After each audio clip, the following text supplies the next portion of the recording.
मेरे बच्चे, आपके ऊपर कौन है जो बिल्कुल नजर जमाए बैठा है और वह यह सोच सोच कर हैरान हो रहा है कि यह हो क्या रहा है, क्या हो रहा है, क्यों हो रहा है, किस लिए हो रहा है, कौन है वह व्यक्ति। ऐसा आपकी लाइफ में मेरे बच्चे, कुछ लोग यहाँ पर एक नहीं हो सकता है, ऐसा इंसान कई है आपके जीवन में। अगर आप महादेव जी की शक्तियों पर विश्वास है तो कमेंट में हर हर महादेव लिख दीजिए। इस संदेश को लाइक कर दीजिए। ओम नमः शिवाय। मेरे बच्चे, तुम्हारे बदले रूप को देखकर उसे तुम पर बहुत गुस्सा आ रहा है और तुम्हारे दूर जाने से उसे कोई फर्क नहीं पड़ रहा है। अभी तो वह यह सोचकर खुश हो रहा है कि अच्छा ही है कि तुम दोनों की बात नहीं हो रही। अब उसके जीवन में कोई रोक टोक करने वाला नहीं है, पूरी तरह से आजाद है वो और अपनी मन मर्जी का काम कर सकता है, कहीं भी जा सकता है। पर वह तो कभी तुम्हारा कैदी था ही नहीं मेरे बच्चे, ना ही वह कभी तुम्हारी कोई बात सुनता था, हमेशा अपने मन की ही की है उसने। उल्टा तुम ही उसकी हर बात मानते थे, उसके कहे अनुसार चलते थे।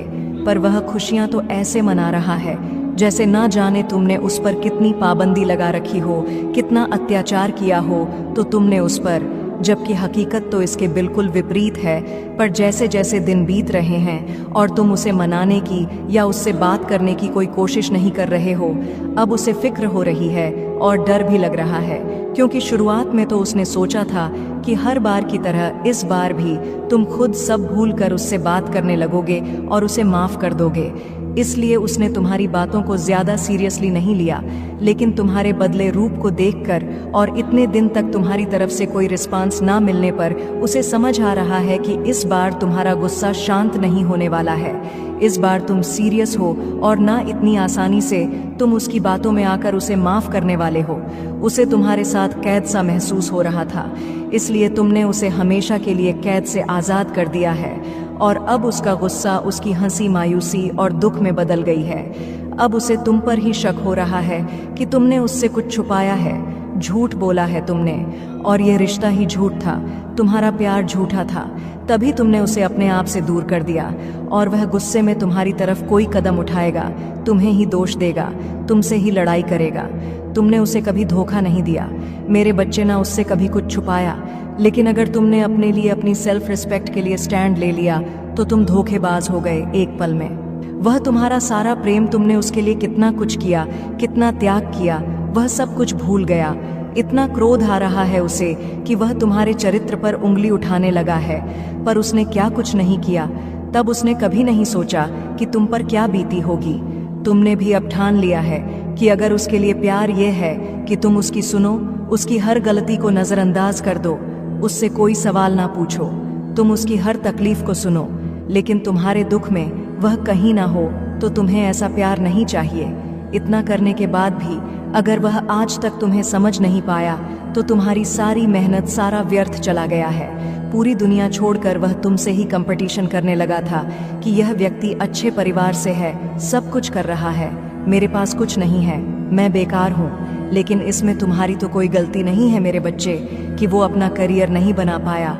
इसमें तुम्हारा क्या दोष? वह ये बातें अगर तुमसे करता तो तुम उसे समझाते, तुम दोनों के बीच में जो मिसअंडरस्टैंडिंग आई है उसे दूर करने की कोशिश करते। लेकिन वह हमेशा ऐसे लोगों के पास अपना दुख बताने जाता है, अपना दुखड़ा रोता है। जो लोग हमेशा उसे तुम्हारे खिलाफ भड़का हैं, वो लोग हमेशा तुम्हारे बारे में उल्टी बातें करते हैं, जो आग में घी डालने का काम करती हैं। वह तुम पर यकीन नहीं करता और ना तुम उस पर यकीन कर पा रहे हो। यह भी बहुत बड़ा कारण है जिसकी वजह से तुम दोनों एक दूसरे से बात नहीं कर रहे हो। पर वह बहुत जल्द गुस्से में तुमसे बात करने की कोशिश करेगा, क्योंकि तुम्हारे इस बर्ताव से उसके मन में बहुत सारे प्रश्न पैदा हो गए हैं। उसे डर लगने लगा है कि तुम्हारे जीवन में कोई और है, लेकिन ऐसा कुछ भी नहीं है। उसने खुद तुम दोनों के रिश्ते का मजाक बनाया और वह तुम दोनों के बीच किसी तीसरे व्यक्ति को लेकर आया था। अब उसे लग रहा है कि कहीं उसे उसके कर्मों की सजा तो नहीं मिल रही है, कहीं तुम भी तो उसके साथ वही सब नहीं कर रहे हो और तुमने भी तो किसी और का हाथ नहीं थाम लिया है। उसने तुम्हारी बातों को मजाक में लिया। इस बात का सबसे ज्यादा रिग्रेट है उसे, वह अपनी भावनाओं को व्यक्त नहीं कर पा रहा। मेरे बच्चे, उसके सामने सबकी सच्चाई आ गई है। लोगों ने कैसे उसे अपने जाल में फंसाया, यह सब कुछ वह तुम्हें बताना चाहता चाहता है। वह तुम्हें तुम्हारे साथ को बहुत मिस कर रहा है। उसे पता है कि तुम दोनों साथ नहीं हो और वह तुमसे कोई वादा नहीं कर सकता है, क्योंकि किसी और की वजह से वह वादा निभा नहीं पाएगा। पर वह चाहता है कि तुम उसकी बातों को समझो, उसकी मजबूरी को समझो। तुम्हें उसके जीवन की पूरी कहानी पता है, उसके बाद भी तुमने उसे इग्नोर किया। इस बात पर उसे रोना आता है और उससे अब और यह सब बर्दाश्त नहीं हो रहा है। पर वह तुमसे बात नहीं कर रहा है, लेकिन वह तुम्हारे बारे में लोगों से ज़रूर बात कर रहा है। और जिन लोगों से वह तुम्हारे बारे में बात कर रहा है, वह उसे समझाने की जगह, उसका गुस्सा शांत करने की जगह उल्टा उसे भड़का रहे हैं। लेकिन अब उन लोगों की बातों का उस पर कोई असर नहीं हो रहा है, क्योंकि उसे हर हाल में तुमसे बात करनी है और तुम्हें सब कुछ बताना है। तुम्हारे साथ अपने रिश्ते को ठीक करना है। उसे, मेरे बच्चे, तुम कुछ नया शुरू करना चाहते हो। उस काम में तुम्हें ज़्यादा एक्सपीरियंस नहीं है, लेकिन तुम उस फील्ड के बारे में सीख रहे हो। तुम्हें बहुत उम्मीद भी है कि तुम्हारा यह काम बनेगा। तुम्हें पूरा विश्वास है कि इस बार तुम्हें सफलता मिलेगी। तुम जीवन में आगे बढ़ रहे हो कुछ लोगों को और अपने अतीत को हमेशा के लिए पीछे छोड़ना चाहते हो। अब तुम मूव ऑन करना चाहते हो। बस तुम्हें मेरा साथ चाहिए। मरी बस यही प्रार्थना है मुझसे कि महादेव जी जो होना था वह हो गया। मैं अपना अतीत भूल जाऊंगा, मैं सब कुछ भूल जाऊंगा। बस आप वादा करो कि आप मेरे भविष्य को बनाने में मेरा साथ दोगे। अब आप मेरे साथ अन्याय नहीं होने दोगे। मैं 2000 को अपने सपनों का साल बनाना चाहता हूँ महादेव जी, और मैं मेहनत करने के लिए भी तैयार हूँ। पूरी तैयारी और योजना बनाकर कोई कदम उठाऊंगा। बस आप वादा करो कि इस बार किस्मत मेरे साथ कोई गंदा खेल नहीं खेलेगी। यह मेरा वादा है मेरे बच्चे, कि अब कोई भी और कुछ भी तुम्हें आगे बढ़ने से नहीं रोक पाएगा। तुम्हारे जीवन से हर उस इंसान को बाहर निकाल फेंकूंगी मैं, जिसने तुम्हें रुलाया, तुम्हें तकलीफ दी और तुम्हारे सपनों को तोड़ने की कोशिश की। तुम्हारी महादेव जी स्वयं तुम्हें हील करेंगी। तुम्हें प्यार करने का दूसरा मौका मिलेगा और इस बार अतीत दोहराया नहीं जाएगा। तुम्हारे साथ जैसे हर परिस्थिति में तुम्हारा विश्वास कभी मुझ पर से नहीं उठा। यकीन रखो, तुम्हारी महादेव जी तुम्हारा यकीन कभी नहीं तोड़। तुम बहुत टूट चुके थे अपने साथ हुए छल और धोखे से, लेकिन अब तुम्हारी तरफ कोई हाथ बढ़ाने वाला है, अपनी भावनाओं को खुलकर रखेगा और वह व्यक्ति तुम्हारा यकीन कभी नहीं तोड़ेगा। जिंदगी तुम्हें एक और मौका दे रही है मेरे बच्चे। अपनी कहानी को फिर से लिखने का, अपने सपनों को जीने का एक और मौका मिलने वाला है तुम्हें, और इस बार तुम्हें खुशियों से वंचित नहीं रखा जाएगा। अगले 7 दिनों में तुम्हें बहुत सारे मौके मिलेंगे, नए लोग मिलेंगे और तुम बहुत खुश रहोगे। तुम अपने जीवन के गोल की तरफ आगे बढ़ रहे हो और तुमने जो बीज बोए थे, जो परिश्रम किया था, अब तुम्हें उसका फल मिलेगा। तुम्हें कोई बड़ी अपॉर्चुनिटी मिलेगी। अगले 7 से 15 दिनों में तुम अपनी सच्चाई और शक्तियों को पहचानोगे। अगले 7 दिनों में तुम्हारे स्वास्थ्य में सुधार होगा। तुमने अपने दिनचर्या में बहुत सारे परिवर्तन किए हैं, चाहे मंत्रों का जाप हो, अच्छी किताबें पढ़ना हो, बद सुधार लेकर आए हो तुम अपने अंदर, तुम्हें उसका भी सकारात्मक रिजल्ट मिलेगा। अगले 7 दिनों में बस तुम जब किसी भी मुसीबत में फंसो तो आंख बंद कर कर मुझे बुलाना, मैं तुम्हें सही मार्ग दिखाऊंगी। आने वाले 7 से 15 दिनों में तुम्हें कोई गुड न्यूज़ मिलेगी। जॉब से रिलेटेड कोई अपॉर्चुनिटी या नए रिश्ते की शुरुआत हो सकती है और नई शुरुआत के साथ तुम्हारे जीवन में नई खुशियां आ रही हैं। तुम आगे बढ़ रहे हो। बस ज़्यादा दूर का मत सोचो मेरे बच्चे। तुम्हें बस अपना अगला कदम देखना है और वह कदम सोच समझ कर रखना है। अतीत का सोचकर ज़्यादा परेशान नहीं होना है और भविष्य का सोचकर ज़्यादा व्याकुल नहीं होना है। अपना अगला कदम सोच समझ कर रखो। देखते ही देखते तुम्हें अपने लक्ष्य की प्राप्ति हो जाएगी। अपने अच्छे समय की तैयारी करो और ईश्वर से जुड़ने की कोशिश करो। बस आज में जियो अपने आप से। बस पॉजिटिव बातें करो। पॉजिटिव अर्मेचर्स का पूरा फायदा उठाना है और अपना 100% देना है। अपने जीवन का अगला छप, अगला पड़ाव तुम्हें खुद लिखना है मेरे बच्चे। इसलिए बाकी सब कुछ मुझ पर छोड़ दो। तुम्हारा बुरा चाहने वालों को मैं देख लूंगी। तुम बस अपनी कहानी पर ध्यान लगाओ, क्योंकि तुम अपनी कहानी के हीरो हो, कोई दुखियारी नहीं हो। तुम जिसे सबकी सिंपैथी की जरूरत है, किसी के सहारे की, किसी के साथ की जरूरत नहीं है। तुम्हें अकेले एक योद्धा की तरह लड़े हो तुम।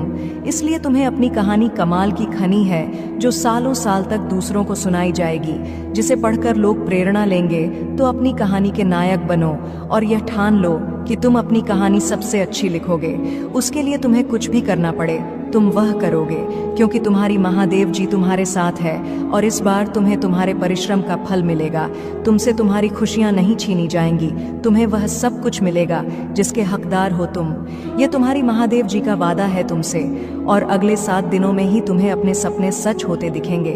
तुम्हारे कार्य क्षेत्र में, व्यापार में और तुम्हारे रिश्तों में सुधार होगा, तुम्हारे स्वास्थ्य में सुधार होगा।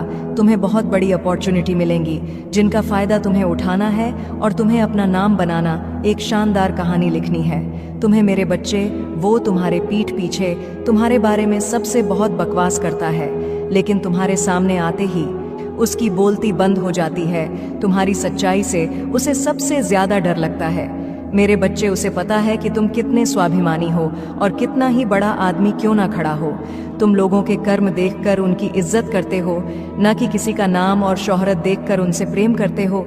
तुम गलत के आगे कभी नहीं झुके और उसे इसी बात का सबसे ज्यादा भय है कि आज तक तुम चुप हो, तभी वह यह गंदगी फैला रहा है। जिस दिन तुम बोलने पर आए और उसके लेवल तक जाकर तुमने जिस दिन लोगों को उसकी सच्चाई बताई, उस दिन उसकी इज्जत की धज्जियां उड़ जाएगी और वह कहीं का नहीं रहेगा।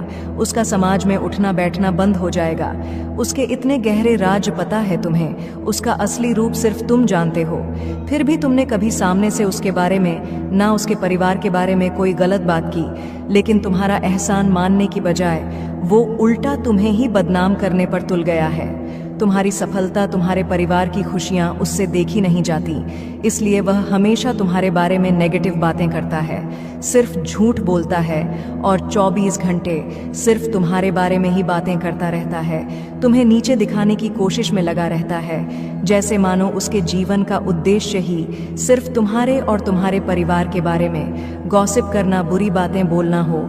उसने तुम्हारे जीवन में इतनी दिलचस्पी दिखाई कि खुद का सब कुछ गवा बैठा, खुद का काम बंद होने के कगार पर आ गया है, आर्थिक रूप से बर्बाद हो चुका है। वह व्यक्ति और तुम्हारे रिश्तों को देखते देखते वह अपने लोगों से बहुत दूर चला गया है। तुमने अपनी मेहनत से और बहुत संघर्ष से सब कुछ पाया है। तुम हमेशा से सच्चे थे, इसलिए तुम्हारी प्रार्थना सुनी मैंने। उसे तो बस छल करना आता है। एक वक्त पर तुम्हारा जीवन इतना बिखर गया था कि तुम्हारे पास समय ही नहीं था कि तुम किसी के बारे में बात करो, किसी के बारे में सोचो। उस वक्त पर वह सबसे ज्यादा खुश था। तुम्हारे बुरे वक्त को तुम्हारी बर्बादी समझ बैठा था। वह और उस बर्बादी का जश्न मना रहा था। अपना पूरा समय बस तुम्हारी बुराई करने में लगा दिया और अपना सब कुछ खुद बर्बाद कर लिया। आज भी वह तुम्हारे संघर्ष और अच्छाई को अपनाने के लिए तैयार नहीं है। उसे लगता है कि ईश्वर ने उसके साथ बुरा किया है। तुम्हारी महादेव जी ने तुम्हारी सुन ली और उसे बर्बाद कर दिया, और तुम्हें बैठे बिठाए सब कुछ मिल रहा है। आज भी ऐसी मानसिकता है उसकी। उसे आज तक यह समझ नहीं आया कि मैं भी सिर्फ अच्छे और सच्चे लोगों का साथ देती हूँ, उन्हें ही अपना भक्त चुनती हूँ, जो कभी मेहनत करने से पीछे नहीं हटते। अगर आप सफलता चाहते हो तो 3 बजे रात में नींद में भी आपको कोई उठा दे, तब भी उसी उत्साह के साथ, उसी लगन से काम करना होता है। मेरा भक्त बनना कमजोर और डरपोक लोगों के बस की बात नहीं है, मेरे बच्चे, और वह यही बातें नहीं समझ पाया। मेरे दर से झोली भरकर जाने के लिए हर रोज भट्टी में तपना पड़ता है और खुद को साबित करना होता है कि तुम उस लायक हो। तब तुम्हें वह सब कुछ मिलता है जो लोगों की कल्पना से परे है। तब मेरे चमत्कार दिखते हैं, पर वह इन बातों को मानने के लिए तैयार ही नहीं है। उसे लगता है कि वो अपनी गंदी चाल, गंदे षड्यंत्र में सफल हो जाएगा और वह तुम्हारा सब कुछ बर्बाद कर देगा। एक दिन वह तुम्हें जमीन पर ले आएगा, पर वह मूर्ख है और तुम्हारे चेहरे की मुस्कान को देखकर वह यह समझ बैठा कि इसे तो कोई तकलीफ ही नहीं है। वह क्या जाने कि मेरे बच्चों की खूबी यही है कि अंदर से प्राण निकल रहे हो, फिर भी मेरे प्यार के सहारे जीते हैं। मेरे बच्चे मेरी लाज रखने के लिए हंसते हैं। मुझ पर यकीन है, इसलिए हार नहीं मानते। पर वह पागल, वह पापी आज अपना सब कुछ ठीक करने की जगह तुम्हें ही कोस रहा है, तुम्हें ही अपशब्द बोल रहा है। पर बहुत जल्द उसे अफसोस होगा, अपनी की हर गलती का अफसोस होगा। आज उसके अपने भी तुम्हारी तारीफ कर रहे हैं, तुम्हारी प्रशंसा करते हैं। वो तुमने हमेशा उसे समझाने की कोशिश की, कभी उसकी इज्जत नहीं उछाली इस बात की, और तुम्हारी अहमियत समझ में आएगी उसे जब उसके दोस्त, उसके अपने उसकी बुरी परिस्थितियों में उसका साथ छोड़कर तुमसे उसकी बुराई करने लगेंगे, तब उसे गिल्ट होगा कि अपना सब कुछ लुटा दिया, लेकिन उसे सच्चे रिश्ते नहीं मिले। तुम भीड़ में नहीं चले, हमेशा तुम्हें अकेला किया गया, लेकिन तुम हमेशा सच्चे थे। मेरे बच्चे, वो रोएगा कि उसकी बुराई करने की आदत, बुरा बोलने की आदत उसके ही विरुद्ध काम कर रही है। अब वह लोग उसकी बुराई कर रहे हैं जिन पर उसने अपना समय पैसा सब लगा दिया, पर अंत में उसके साथ भी वही सब हो रहा है जो उसने तुम्हारे साथ किया था। और वह लोग तुम्हारे जैसे नहीं हैं जो उसके राज छुपाकर चुपचाप बस तमाशा देखेंगे। वह लोग उसके सारे राज इस दुनिया के सामने लेकर आएंगे, उसे बदनाम करेंगे, उसकी थू धू मैं होगी दुनिया में। तब उसे अपनी की हर गलती का एहसास होगा और उसने जो तुम्हारा अपमान किया, तुम्हारा नाम खराब करने की कोशिश की, उसकी भी माफ़ी मांगेगा। वह तुमसे तब जाकर उसे मेरी भक्ति की असली अहमियत समझ में आएगी, मेरी भक्ति की असली शक्ति समझ में आएगी कि मेरे भक्त टूट जाएं पर उसके जितना नीचे नहीं गिर सकते हैं। और जिस दिन उसे तुम्हारी शक्तियों का आभास हो गया, उसने तुम्हारी अच्छाई को अपना लिया, तुम्हारी भक्ति को पहचान लिया, उस दिन वह तुम्हारे पैरों में पड़ा होगा और तुमसे माफ़ी मांगेगा। और वह वक्त बहुत जल्द आने वाला है, क्योंकि उसे ऐसा सबक सिखाने वाली हूँ मैं जो उसे हमेशा के लिए बदल देगा। उसे इतना बड़ा झटका लगेगा कि वह शैतान से संत बनने को मजबूर हो जाएगा, अपनी बुरी आदतों को हमेशा के लिए छोड़ने के लिए तैयार हो जाएगा। उसे इतनी बड़ी ठोकर लगने वाली है। मेरे बच्चे, तुम्हें तुम्हारे प्रश्नों का उत्तर मिलना शुरू हो गया है और लोगों की असलियत तुम्हारे सामने आ रही है। तुम्हारे साथ ही इतना बुरा क्यों किया? तुम्हें इतनी तकलीफ, इतने आंसू क्यों दिए गए? कौन तुम्हारी खुशियों का दुश्मन बन गया जो अपना होने का दिखावा करता था? लेकिन किसी अपने ने ही तुम्हारे साथ सबसे बड़ा धोखा किया। और ऐसा क्यों किया उन लोगों ने? सबको तुमसे ही नफरत क्यों हो जाती है? ऐसे ना जाने कितने सवाल हैं तुम्हारे मन में जो तुम्हें अंदर ही अंदर बहुत परेशान कर रहे हैं। पर इतनी परेशानियों के बाद भी तुम अपने जीवन में कुछ ना कुछ अच्छा ढूंढकर खुश रहते हो। खुशियाँ छोटी हो या बड़ी, या तुम्हारे लिए मायने नहीं रखता। तुम ज्यादा देर तक उदार नहीं रहते हो। संघर्ष को तुमने अपना साथी के रूप में अपना लिया है और तुम्हें आज तक जो कुछ भी मिला है तुम उसके लिए बहुत ग्रेटफुल हो। तुमने हमेशा लोगों को प्रेम दिया है मेरे बच्चे, उसके बाद भी तुमने बहुत सफ़र किया है, बहुत स्ट्रगल किया है तुमने। पर अब तुम्हें प्रेम के बदले प्रेम मिलने वाला है। जो पॉजिटिविटी तुम दूसरों के जीवन में फैलाते हो, तुम्हारे अच्छे कर्मों का फल मिलना शुरू हो गया है तुम्हें, और तुम्हारी मैनिफेस्टेशन सच हो रही है। अब तक तो तुम्हारा जीवन कट रहा था, पर अब जीवन जीने का वक्त आ गया है। अब तुम्हें अपनी ईमानदारी और प्रार्थना का फल मिलेगा। सुकून आ रहा है तुम्हारे जीवन में। तुम्हारी महादेव जी तुम्हारे लिए खुशियों का दरवाज़ा खोल रही है। अब तुम्हारी आंखों में आंसू नहीं आने दूंगी मैं, अब जश्न होगा मेरे बच्चे, और तुम पूरी दुनिया घूमो। तुम्हारे जीवन से हर तंगी को खत्म करके तुम्हारा जीवन एंडन से भर दूंगी मैं। तुम जिस जीवन साथी के जिस प्रेम की प्रार्थना कर रहे थे, तुम्हारी वह प्रार्थना भी सुन ली है मैंने, और तुम्हें समझने वाला, तुम्हारा साथ देने वाला प्रेम भेज रही हूँ तुम्हारे लिए। तुमने बहुत संघर्ष कर लिया मेरे बच्चे, अब वक्त खुलकर जीने का और अपने सपनों की दुनिया में खुश होने का आ गया है। तुम्हारे सारे जख्म भर जाएंगे। तुम्हें इतना कुछ देने वाली हूँ मैं। तुम जिसके साथ चाहते हो, जैसा जीवन चाहते हो, वैसा जीवन, वैसी दुनिया मैनिफेस्ट हो रही है तुम्हारे लिए, और तुम्हारी क्रिएटिविटी बढ़ने वाली है। अपना ज़्यादा से ज़्यादा समय अपने विचारों को रियलिटी में बदलने की कोशिश में लगाओ, क्योंकि तुम्हारी मैनिफेस्टेशन की एनर्जी, तुम्हारी प्रार्थना शक्ति बहुत हाई रहने वाली है कुछ दिनों में। और तुम्हारे दिमाग में बहुत सारी बातें चल रही हैं, उसमें से कुछ अतीत भविष्य की चिंताओं से भरी हुई हैं, लेकिन तुम्हारे दिमाग में बहुत सारे आइडियाज़ आते हैं, कुछ बड़ा करने का रास्ता दिखता है। तुम्हें उन बातों को नज़रअंदाज मत करो। तुम पहले ही सोच लेते हो कि ऐसा नहीं होगा, ये व्यर्थ बातें सोच रहा हूँ मैं, मेरे बस से बाहर है ये सब कुछ करना, लेकिन तुम कुछ भी हासिल कर सकते हो। यही तुम्हारी सबसे बड़ी शक्ति है। उन बातों को नज़रअंदाज मत करो, उन बातों को लिखो और उन पर काम करके देखो। तुम्हारे लिए कुछ भी असंभव नहीं है।